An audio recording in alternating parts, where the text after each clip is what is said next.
The story of sugar drinks isn't just about soda. It's about how a few powerful companies learn to control your taste buds, one sip at a time. It all started with a simple idea. If something tastes sweet, people will crave it. But behind that sweetness was a plan that changed how the world drinks forever. Back in the late 1800s, soft drinks were sold as health tonics. They were made in small batches, often with strange ingredients like caffeine and cola nut extracts. Coca-Cola and Pepsi both began as pharmacy drinks, something you'd buy for energy or digestion. But the real turning point came when sugar became cheap. Factories discovered how easy it was to turn sugar into syrup, and that syrup gave soda a new kind of flavor, instantly satisfying, almost addictive. People didn't just like it. They wanted more of it every day. The companies saw an opportunity. They stopped selling soda as a tonic and started selling it as happiness in a bottle. Advertising took over the streets. Billboards, smiling faces, all told the same story.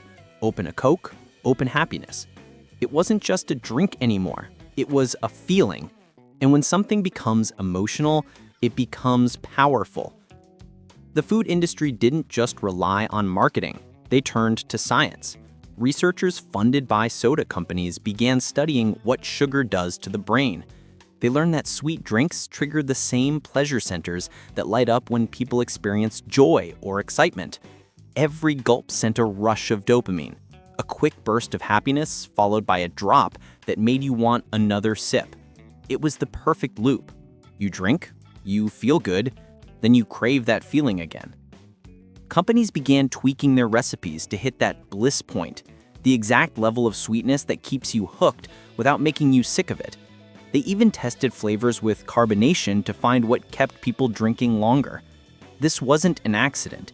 It was engineering, designed to make your brain fall in love with sugar. By the way, feel free to hit that subscribe button. Thanks. By the 1950s, soda wasn't just a drink, it was a lifestyle.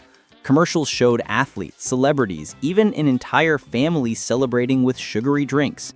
They made it look like drinking soda meant belonging. When sales slowed, they expanded. They went after kids. Bright colors, cartoon mascots, catchy slogans filled Saturday morning TV. Schools had vending machines. Movie theaters offered cups the size of your head. Fast food combos included soda by default. It became part of daily life. Birthdays, picnics, lunch breaks. It didn't matter the occasion. Sugar drinks were always there. People stopped thinking of them as treats. They became normal. And that's exactly what the industry wanted. Because once something feels normal, nobody questions it. For a long time, no one noticed what was happening. Then doctors started seeing strange patterns, rising rates of obesity, diabetes, other chronic diseases.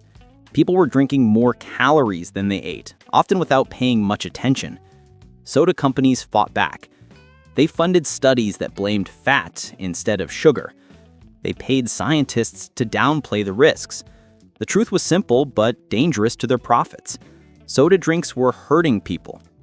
By the early 2000s, health groups started calling soda liquid candy. Yet even as the warnings spread, companies found new ways to keep customers. They launched diet and zero versions, which looked healthier, but still kept people attached to the brand. They sponsored sporting events and youth programs, making sugar drinks look wholesome again. It wasn't just about selling soda anymore. It was about protecting a habit. Today, the world drinks billions of gallons of sugary beverages every year. From sodas to energy drinks to sweetened coffees, sugar has found new disguises. The same companies that sold happiness in a bottle now market energy, refreshment. But underneath it all, it's the same formula: sweetness that keeps you coming back. And the most shocking part, or let me say the funny thing is, many people think they've stopped drinking soda, but they haven't. Flavored waters, fruit teas, iced coffees, healthy drinks, the list goes on. They all contain as much sugar as a can of Coke. The addiction didn't disappear, it just changed its face. The food industry learned how to evolve.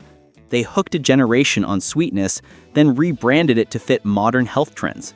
The taste stayed, the craving stayed, only the story changed. So when next you reach for a refreshing drink, think about the story behind it. That sweetness you love wasn't just discovered, it was designed. The food industry didn't just sell you sugar, they also sold you comfort with nostalgia and a need to belonging. They made you believe that a cold drink could fix a bad day. And maybe that's the most powerful trick of all. Because once your brain learns to link sugar with happiness, walking away from it doesn't just feel like quitting a drink, it feels like giving up a piece of joy itself.